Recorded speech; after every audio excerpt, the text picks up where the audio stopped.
আসুন প্রিয় দর্শক মণ্ডলী, আজকে একটি ক্যারেট সম্বন্ধে নতুন একটি ভিডিওটি নিয়ে আপনাদের সামনে হাজির হলাম। তো আমি স্বর্ণের দোকানে বা জুয়েলার্সে স্বর্ণ ক্রয় করে থাকি বটে, কিন্তু স্বর্ণের ক্যারেট সম্বন্ধে জ্ঞান না থাকার কারণে অনেক সময় ফলে আমি ঠকে যাই। তো প্রিয় দর্শক, সোনার ক্যারেট বলতে কি বোঝানো হয়েছে? সোনার ক্যারেট বলতে বোঝানো হয় সোনার বিশুদ্ধতার মাত্রা, সোনাটি কতটা পরিমাণে খাঁটি, কতটা খাদমুক্ত। তো প্রিয় দর্শক, সংক্ষেপে আপনাদেরকে জানিয়ে দেব, ক্যারেট হলো একটি একক যা বোঝানো হয় সোনার বিশুদ্ধতার হার। 24 ক্যারেট পাকা সোনা বলতে কি বোঝানো হয়েছে? এর মধ্যে প্রিয় দর্শক 100%ই খাঁটি সোনা হয়ে থাকে, এর মধ্যে কোনো রকম খাদের পরিমাণ থাকে নাই বললে চলে।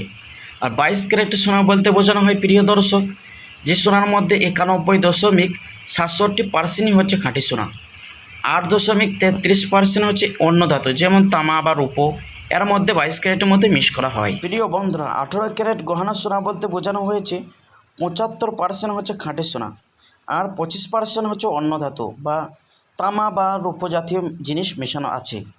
আর 14 ক্যারেট বলতে বোঝানো হয়েছে 58.3% হচ্ছে খাঁটি সোনা। প্রিয় বন্ধুরা, এবার আমরা জেনে নেব সোনার মধ্যে কেন অন্য কোনো ধাতুগুলো ম্যাটেরিয়ালগুলো কেন ব্যবহার করা হয়। প্রিয় দর্শক, যেমন খাঁটি সোনা হচ্ছে 24 ক্যারেটের, খুব নরম হয়ে থাকে, তাই অলংকার তৈরিতে এটা খুব সহজে বেঁকে যেতে পারে বা ভেঙে যেতে পারে, সেই জন্য অন্য কোনো ম্যাটেরিয়াল ব্যবহার করা হয়।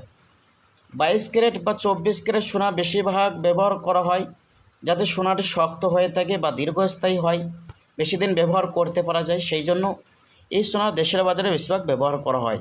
তো আপনারা চাইলে বেশিরভাগ 22 ক্যারেট দিয়েই সোনা অলংকার বানানোর চেষ্টা করবেন। তো প্রিয় বন্ধুরা, আপনাদেরকে অনুরোধ করব, আপনি যদি আমাদের চ্যানেলে নতুন হয়ে থাকেন তাহলে অবশ্যই একটি লাইক দিয়ে উৎসাহিত করবেন, আর প্রতিদিন সোনার উপর দরদাম জানতে আমাদের ইউটিউব চ্যানেলটি সাবস্ক্রাইব করে পাশে থাকা বেল বাটনটি অল করে দেবেন, যাতে করে সর্বপ্রথম সোনার উপর দরদামের নোটিফিকেশনটি আপনার কাছে পৌঁছে যায়।